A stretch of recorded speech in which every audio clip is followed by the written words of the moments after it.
Depuis 2003, aux abords de la rivière aux Araignées, des bases de pointe présentant des enlèvements typiques des pointes à cannelure sont mises au jour. Dans le puits H72, à moins de 10 cm de la surface, et c'est cannelé sur les deux côtés, que c'est doux à mon oreille. Ces découvertes ont marqué l'archéologie québécoise en confirmant la présence de groupes humains il y a plus de 12 000 ans dans la région du lac Mégantic. Clich-Rancourt-Mamsalabika est devenu le plus vieux site archéologique au Québec et le premier à produire des pointes à cannelure. Un témoin culturel particulier permettant de dater leur venue et mettre en lumière leur histoire. 11 années consécutives de fouilles ont apporté leur lot de fascinantes découvertes et probablement suscité autant de questions que de réponses. Les réponses offertes concernent le choix du site Clich-Rancourt-Mamsalabika, les conditions du milieu dominé par la toundra et le caribou, et les sources des pierres qu'ont taillées les premiers Méganticois.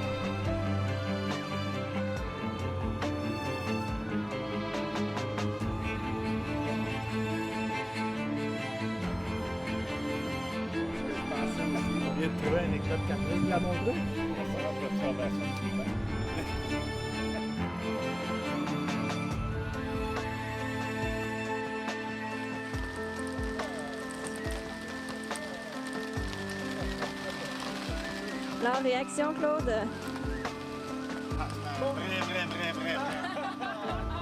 Vrai.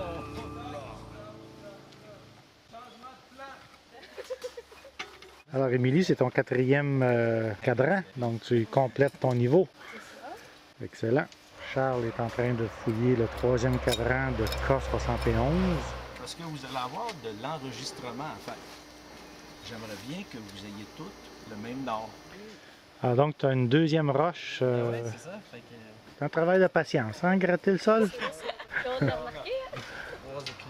3 éclats. C'est toujours de la rhyolite. Vous êtes les seuls à fouiller le mètre carré. Vous avez donc la responsabilité de faire le meilleur enregistrement possible.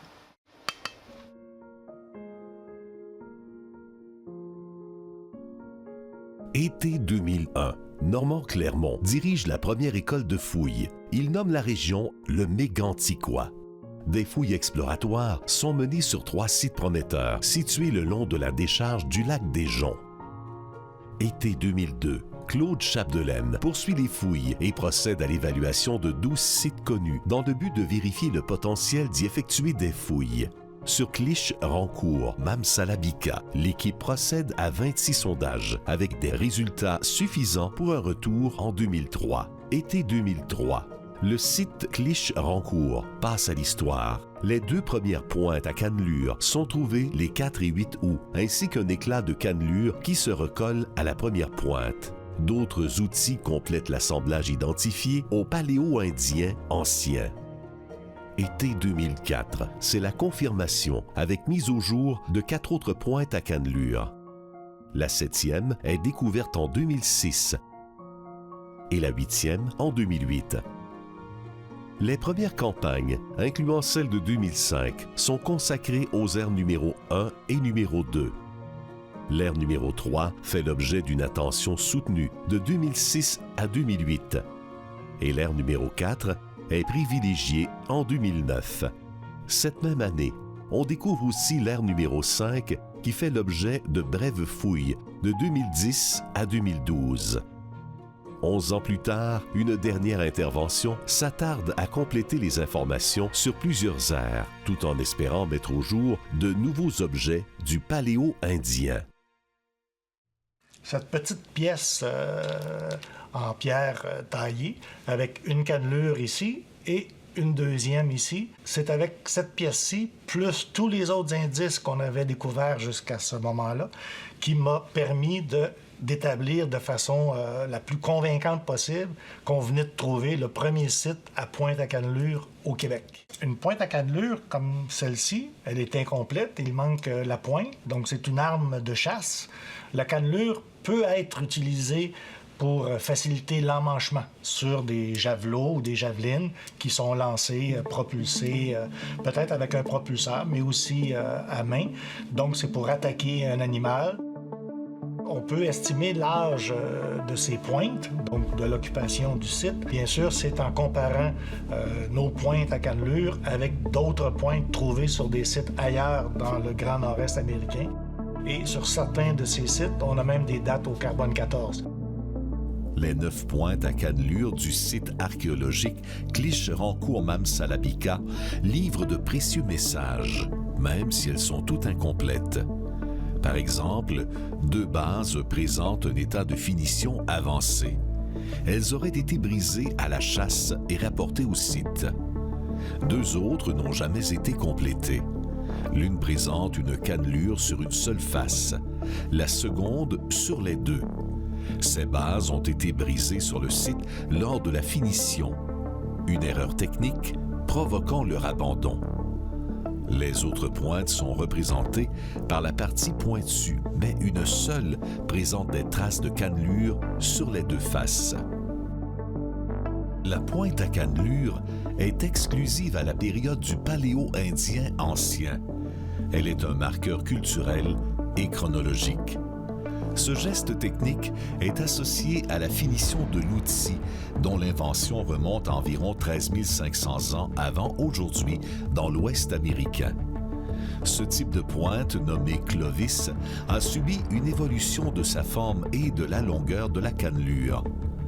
À Clich-Rancourt-Mamsalabika, la plus achevée des pointes s'apparente assurément à la phase intermédiaire entre 12 400 et 12 000 ans avant aujourd'hui. En plus de présenter une cannelure sur plus de la moitié de sa longueur, la base concave de la pointe présente aussi de petits ailerons. 4 extrémités pointues confirment la tendance à produire des cannelures sur une forte proportion de la lame. Les 9 pointes à cannelure du site archéologique Clich-Rancourt-Mamsalabika forment un ensemble cohérent, confirmant son appartenance au plus vieux chapitre du peuplement humain de l'Estrie et du Québec. L'éclat de cannelure aussi favorise le positionnement culturel et chronologique d'un site. Or, Clich-Rancourt-Mamsalabika en a révélé une quantité qui dépasse largement le nombre de pointes. Succès significatif des artisans, suggérant qu'une vingtaine de pointes ont été finies sur le site, utilisées et abandonnées ailleurs. Les occupants du site comptent sur un ensemble d'objets adaptés à leurs besoins. Le sol acide n'a pas permis la conservation des outils en matière organique. Seules les pierres taillées ont résisté au temps. Ces outils sont rejetés après usage et ils servent à gratter, racler, scier et trancher. Il y a 12 000 ans, la toundra avait disparu au sud des montagnes frontalières et la région du Méganticois, toujours dominée par la toundra, devenait un lieu de prédilection pour chasser le caribou. Les humains suivent le caribou qui monte au nord l'été pour profiter de la toundra. À cette période de l'année, la chasse au caribou était alors optimale pour faire des réserves de nourriture et de peau en prévision de l'hiver.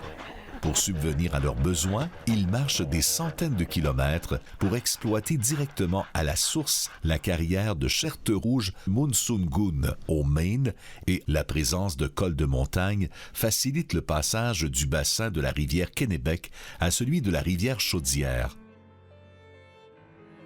En face de rapides, le long de la rivière aux Araignées, la position du site est stratégique. La terrasse plane et bien drainée constitue un lieu propice au campement. De plus, le lieu surplombe la rivière d'une douzaine de mètres, offrant une vue panoramique des environs avec un paysage sans arbres. La faible superficie des 5 aires occupées suggère la présence de petits groupes de chasse d'environ 10 à 15 individus. Ces groupes nomades transportent des perches et des peaux de caribou. Le coffre à outils est bien garni et les tailleurs ont laissé derrière eux 13 000 éclats et plus de 400 outils. Ces chiffres indiquent à la fois une certaine intensité des activités de taille sur le site ainsi que d'une durée d'occupation qui pouvait s'étendre sur plusieurs jours, voire des semaines. L'origine des premiers méganticois prend sa source dans une migration à partir de l'Ouest américain, qui s'amorce il y a plus de 13 000 ans. Ces pionniers de la tradition Clovis taillent des pointes à cannelure et ils maintiennent cette tradition technologique jusque dans l'est de l'Amérique du Nord. Les premiers occupants avaient leur quartier d'hiver dans les forêts du sud des États du Maine et du New Hampshire. À cette époque lointaine, le canot n'existait pas encore. Ils sont de grands marcheurs. L'unicité du site réside aussi dans le fait qu'on l'occupera au moins à 5 reprises au Paléo-Indien ancien. Diverses activités y sont menées auxquelles s'associent les 5 ères du site. La chasse caractérise l'ère numéro 1. L'ère numéro 2 est le résultat d'une brève halte. La partie nord-ouest de l'ère numéro 3, un atelier de taille avec 7000 éclats en cherte rouge. Sa partie sud-est présente une quantité de racloirs et de grattoirs qui suggèrent un espace servant au traitement des peaux après la chasse. L'ère numéro 5 pourrait avoir été la dernière occupation du site au Paléo-Indien ancien. Elle correspond à un atelier de taille dominé par une variété de rhyolites de source inconnue. Au Paléo-Indien récent, le site continue d'attirer une présence humaine. Les aires numéro 1 et numéro 2 sont occupées par des groupes qui taillent des pointes et des bifaces dans une autre matière, la rhyolite du mont Kineo du Maine. Ces pointes peuvent dater de 10 500 ans avant aujourd'hui.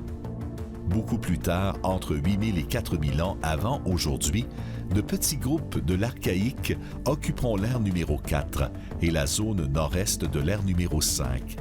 Ils taillent alors leurs outils dans 2 matières locales, le quartz et le mudstone rouge, ainsi que dans une rhyolite grise de source inconnue. Ces nombreuses visites s'étalonneront sur plus de 8000 ans. La présence de groupes du Paléo-Indien ancien au site Clich-Rancourt, au Mamsalabika, constitue la plus ancienne occupation du territoire québécois à ce jour. Cette affirmation repose sur la mise au jour de 9 pointes à cannelure. Le site a été fouillé avec minutie et l'analyse a profité d'une approche multidisciplinaire. Ce plus vieux chapitre de l'aventure humaine au Québec expose la capacité d'adaptation de groupes humains au froid et à une mobilité exceptionnelle, où les centaines de kilomètres à parcourir font partie du quotidien.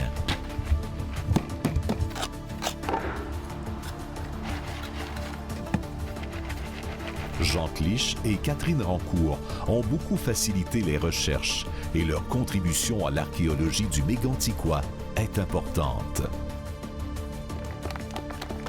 L'anthropologue abénaquise Nicole Obomsawin explique que Mamsalabika, qui signifie araignée, a été choisi en raison de la rivière et du lac aux araignées. Pour le lieu que sans doute nos ancêtres ont fréquenté. Mamsalabika. Le site archéologique Clich-Rancourt-Mamsalabika doit être protégé. La diffusion consiste aujourd'hui en des visites guidées des principales aires du site, une marche dans l'histoire la plus ancienne au Québec, est jumelée à l'exposition Clovis, peuple chasseur de caribous. L'archéologie au Méganticois est bien vivante. La mise au jour d'une 9e pointe à cannelure sur le site Clich-Rancourt en septembre 2023 vient confirmer encore l'importance de ce site, le seul à avoir livré des pointes à cannelure au Québec. Qu'est-ce qui fait qu'une région se démarque, c'est qu'elle a quelque chose d'unique à raconter. Les pyramides d'Égypte, c'était il y a 5-6 000 ans. Mais nous autres ici, c'est il y a 12 000 ans. On vient de trouver un éclat de cannelure. Pour nous autres, venir sur les sites du Paléo-Indien ancien au Québec. C'est vraiment une découverte exceptionnelle. Comme un privilège. Là. Le plus vieux site archéologique. On veut aller chercher les gens de plus en plus, faire connaître l'archéologie au Québec. Qui témoignait de la première présence humaine au Québec. Cette pointe à cannelure est probablement la plus parlante, la plus bavarde pour les archéologues. Elle est typique du paléo-indien ancien, ce qui fait remonter l'occupation humaine dans le territoire du Méganticois à plus de 12 000 ans avant aujourd'hui. Tu me dis, Claude, là, que il y a 12 500 ans, il y a quelqu'un qui a fabriqué ça. On retrouve des milliers d'années après cet objet-là qui était si précieux. Puis moi, je l'ai dans les mains. Là. Pas croyable. Si c'était pas de Claude, on ne serait pas là. Sur le site Clich-Rancourt, un total de 9 pointes à cannelure témoignent de cette ancienneté. Tu peux imaginer qu'une partie de l'énergie que la personne avait est comme emmagasinée dans cette pièce. C'est comme une œuvre d'art. Puis on a la chance de mettre ça en lumière.